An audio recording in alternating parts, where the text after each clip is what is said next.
such changes to like make stuff modernized or like overly woke? I think I can get a 50-50 throw off one-on-one with George Pickens. Give me 10 of those. Yeah, give me 10 Give of me those. 10 of those. I'm kind of getting sick of enemies to lovers. I'm gonna be Really? honest. Yeah. Welcome to Live from M5. I'm Cara Gonzales, and today I'm here with... I'm Brandon Chipp. And Weston Cone. And today we're doing a senior feature for Weston. So, Weston, is there a program that has really changed you in the past 4 years? Yeah, I'd probably say EST in M4. It's the engineering class on campus, like the welding and manufacturing and stuff. Okay, and how did it change you? Ooh, I don't know. It kind of went away from like the traditional schooling where, you know, it's worksheet after worksheet, busy work, and it brought upon like a hands-on, like more of a hands-on type of learning environment, where you learn a hard skill and then you apply the hard skill, teaching me like how to build and manufacture different parts and things of the sort. So Yeah. Did anyone like recommend this program to you, or did you kind of just sign up as a freshman? My brother, when he was in high school, he took the EST class with Mr. Frank, the old EST teacher, and he had given me some insight on like what it had looked like and what he was doing in the class. But Mr. Frank retired that year, so when I came in, it was a completely different program, but it was just as cool. So, Is there anything that you have done back to the school, like given back to the school or specifically the program? I do a lot of volunteer work for the class. So like on showcase night and stuff, I'll go in there and I'll talk to all the families and such and help give them and their kids who are coming into the program like some insight on what the program is going to look like and just some information that they may need. And I just do a lot of cleanup work and stuff. But other than that, yeah, I just given a lot of volunteer time. So obviously we see you in there all the time. So you're leaving a pretty big influence on everyone. What legacy do you feel you're leaving or you want to leave for the students and that program? Ooh, I'd say just like a good leadership example for all the up-and-coming underclassmen. I think I'm trying to set a good example of what it looks like to be a good student and just a good person inside the workshop. So,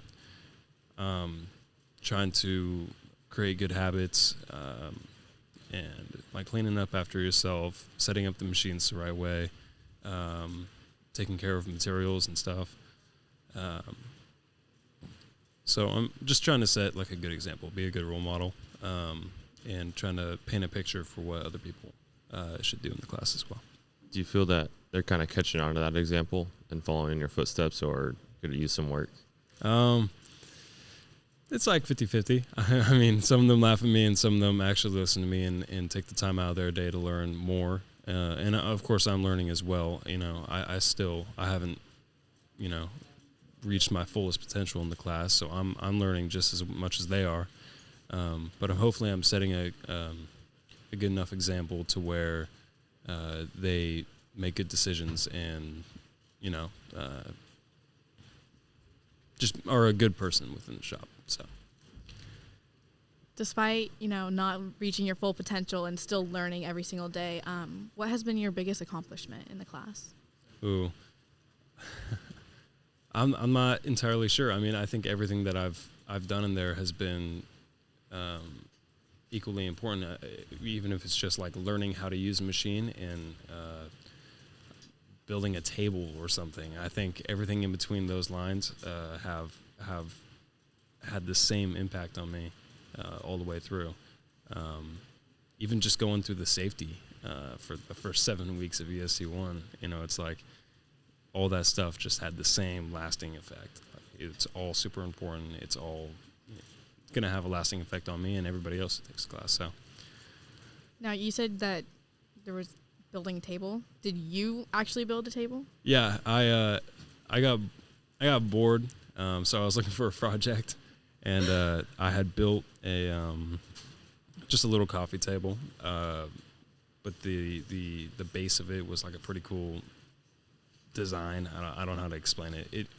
I found it on Pinterest. I kind of took that idea and ran with it, and I built a table. And one day in the shop class, I forget what break it was. We had a break last year, and we had like 6 hours in the shop class. And I was like, all right, I'm gonna build a table. So Wow. What else have you made? Like a table, like that's a huge thing to build.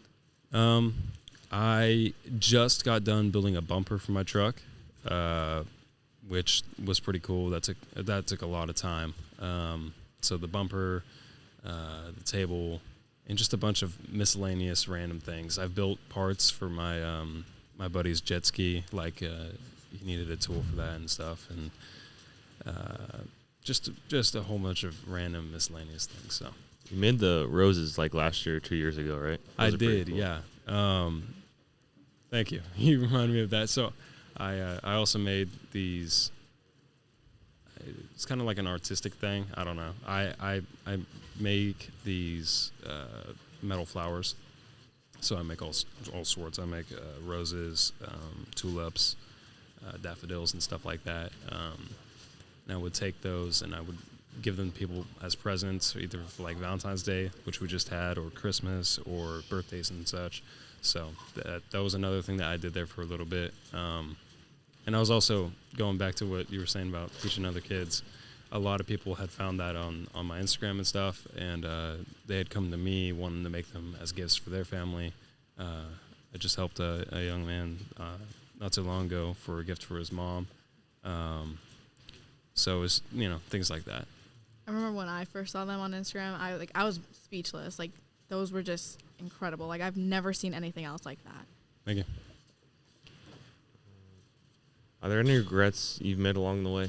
Yeah. I get sidetracked a lot, and I really think that if I had just kind of gotten my head into the game and figured out that I was in a shop that had unlimited access to anything. I could build whatever I wanted with however much time I needed.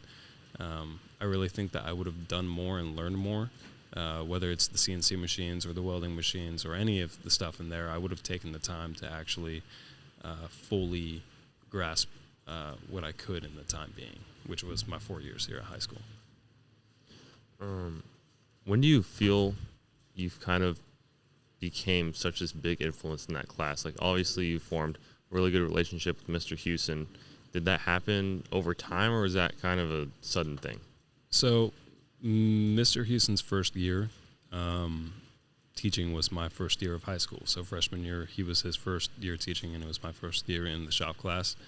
And nobody else really, I'm not going to say nobody else, but very few people actually took the time to talk to Mr. Houston and help him through it, because he would come to us as students and ask what he could be doing better as a teacher to help us better understand and such things like that. So I think I really kind of took initiative and built that connection with Mr. Houston, and kind of evolved into a leadership role in the class. I ended up TAing all 3 years after freshman year, and I've had since sophomore year 2 or more classes in EST per year since then, and one of them being a TA. So I think just between TAing and helping out with Mr. Houston and sharing ideas and such, I think that is what eventually led to where I'm at right now.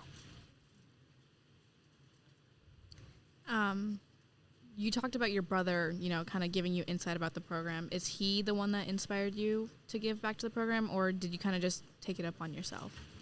So my brother wasn't, I'm not going to say he liked the class, but he knew that I would like the class even though he didn't. So he was one of the people who were a driving factor for me to go and take this class. But also my grandparents, both my grandpas were tradesmen. One of them was a carpenter and the other one was a sheet metal worker for LA.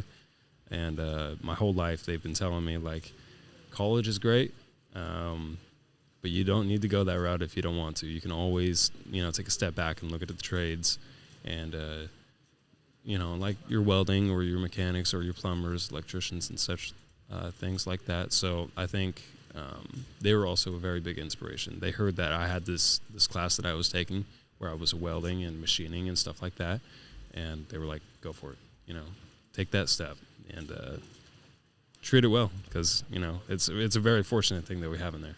Yeah, it really is. I know, like, so many people, they think that they just have to go straight into college after high school, or they have to take a gap year and then go to college, but there's so many more options out there. Kind of touching on that, do you see this as a future career for yourself? Yeah, I'm currently looking at PG&E's hiring welders from Butte Community College up at Chico, and they have a wonderful welding program up there. So I was looking at that, and I was also looking at SMUD for electrician work. So those are kind of my two biggest options at the moment. I think I'm going to try to pursue one of those, or maybe the military even, if I decide to go that route. So it's awesome. Yeah. Over the last 4 years, do you feel that you've kind of developed a phrase that you repeat to yourself to either keep going or get inspiration? I'm not. Just one more day. I mean, just one day at a time. School's never really been my strong suit, so I think, waking up in the morning and having something like the shop class to look forward to, that's kind of what is motivating me right now through high school. But other than that, I'm just one day at a time, getting through high school. The closer I get, though, the more I realize, it's, I don't know, kind of scary, moving on past this point. So we'll see. I think the final question that we have is, you previously talked about not fully grasping some of the machines in EST. Do you think this was one of your biggest challenges, and then how did you overcome it? So we have a number of CNC machines, which are like crazy high tech, $100,000 machines in there that I never wanted to touch because I didn't want the responsibility of anything happen to those machines. And I really wish that I did take the time to actually learn it, because that's a huge field right now, is machining with the CNC machines. So I think that might be my biggest regret going in, and I really wish that I would have taken the time to learn that, because it's a whole different section of that shop class. There's your welding and your machining, and then there's the CNC program, and I really wish I would have, even if it was just beginner level, I really wish that I would have learned that. Anything else? Okay. Thank you for listening to Live from M5. Hi, I'm Trey, part of Rocklin Media. If you liked your podcast, go ahead and like and subscribe. And if you'd like to read more articles and learn more about your campus, go ahead and visit rocklinmedia.org.